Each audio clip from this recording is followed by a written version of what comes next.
David Seven, a.k.a. Diz, and this is The Force Always. Okay, so welcome to the show. This is The Force Always. Let's get on with the Star Wars news. It's now hitting summer here in Melbourne. We are out of the lockdown phase, which was about a month or two ago now, and things hopefully will get back to normal here. But now America and Europe is going to go through a winter wave. Let's hope it doesn't get any problems, especially in the world that we live in, which is Star Wars. Let's hope things just come out on time and stuff like that. And the first piece of news is Boba Fett. The book of Boba Fett, which is coming to Disney Plus, has released the character posters. There's 2 character posters. They look very nice, sort of very stock standard to the character posters that you would have got in The Mandalorian. It really does look like a continuation of Mandalorian in a different sort of way. Let's not forget that the big dislike to a TV series and movie would have been about Boba Fett. Everyone really arced up, not everyone, most people, a number of people arced up about the fact that, we don't need to know more about Boba Fett, keep the mystery. Well, obviously this show is going to sort of reveal a lot of things. Our book of Boba Fett is coming out December 29. These are the great 2 character posters, as you saw, and you can check them out a bit further detail on StarWars.com if you want. To more news, Star Wars Celebration site is still down. It's still down. The dates are still go ahead, but it's still down. Just to let you know, I mean, for me, it's a bit of a mystery why that is still down when it should, it's, coming up soon. Maybe they'll refresh it for the, January 1 onwards, 2022. They'll maybe want to see how it goes with the possible winter wave of COVID in America. Let's hope it doesn't hold that back. And, Anyway, to more news, ObiWan Kenobi will be seeing the likes of Ashia Jackson. Ashia Jackson, to me, is sort of connected to my other side of my personality. I have 2 sort of things that are main in my life, which is Star Wars, yes, but movies generally. But it's also hip hop, and O'Shea Jackson is the son of Ice Cube. He actually played Ice Cube in Straight Outta Compton. I thought he played a very, very good role. So he'll be appearing in the new ObiWan Kenobi series. We don't know which actual role yet, but expect him. That was announced a while ago, but it's really sort of been put in the spotlight at the moment. And so that's pretty much the Star Wars news for this time around. Let's now get into the views. Views are my story ideas that I have within Star Wars itself. Anything Star Wars. Because we're talking about O'Shea Jackson, which role could he play? I think there's 3 possible roles he could play. I'll tell you the ultimate. I think it should be, again, an original character. I think he should stand alone, original character. He should have an original character within the ObiWan Kenobi series. It would be great if he were to roll with the good side instead of the dark side, the Empire at that time. But there's 2 other possibilities. If they're ever going to have a son of, I think, or a continuation. The son of Mace Windu, if that were to happen, that's a possibility.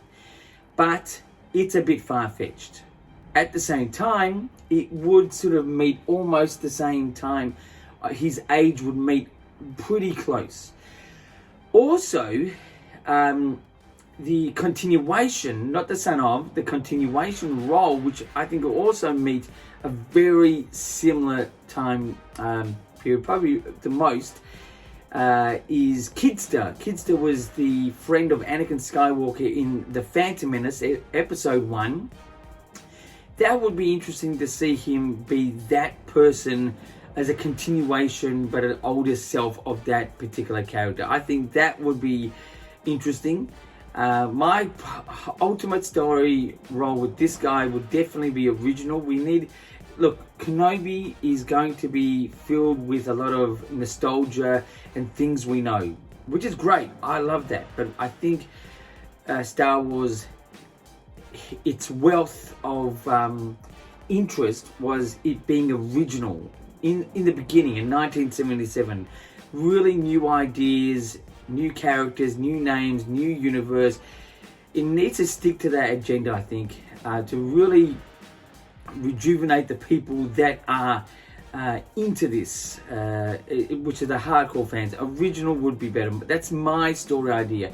I would have a story that's an original story idea, and I would have him be some sort of soldier-like person that would be high-ranked in the good side, the rebels as we would know it at that time period of Star Wars. Anyway, that's my views for this time. Let's now get into reviews.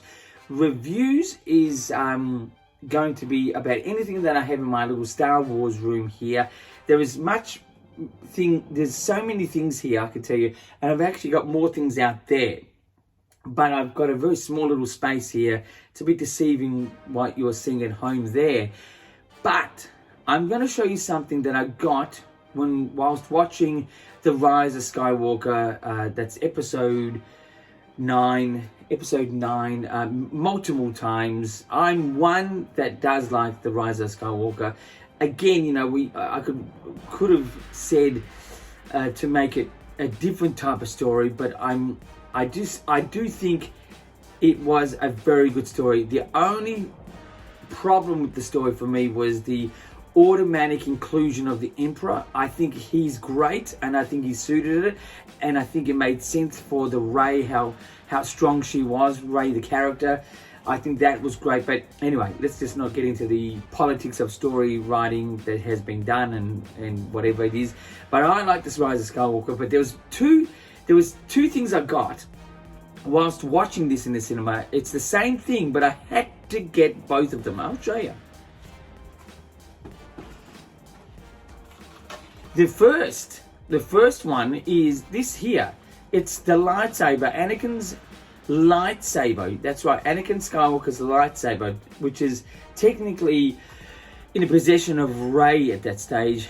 And this is actually, what is this? It's actually a drink bottle.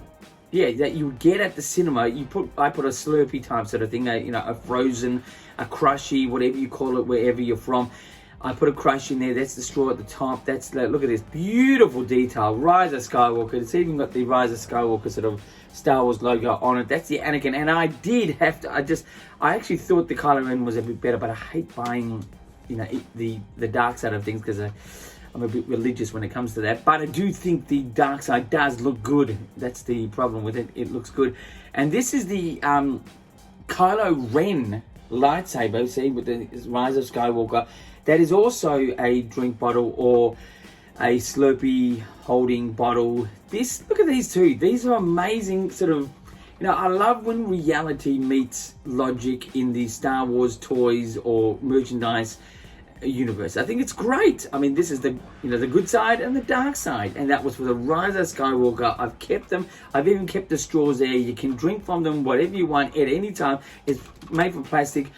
Very good. I love these particular lightsabers, which are drink bottles, and just look how beautiful they are. You wouldn't even think it's a drink bottle unless you looked at the straw and maybe look up close and you will see the liquid inside. But anyway, there's nothing in there at the moment. Anyway, so that's my review, and this to me is a 10 out of 10. This is the type of product that I love to see and know. This is not gimmicky. This is just a real creative thought process in how to make a drink bottle look like something that's real in the Star Wars universe. It's almost, I would say it's the replica size of a lightsaber too, the actual holst. Anyway, so let's get into now interviews. Interviews is 2Q, that's 2 questions I asked myself for you guys. First question is, do I think that ObiWan Kenobi's TV series will be released next year? In my mind, I think yes. There's no actual release date for it, but I do think they will release it. They know it's highly anticipated. They've really done this well in advance. I think this will be the most developed type story they've got. They know that this time period of Star Wars is really nostalgic and really important because Darth Vader would be involved, and that's a real good sell point, a side selling point to the Star Wars fans and the new Star Wars fans coming up, because he's such a great character.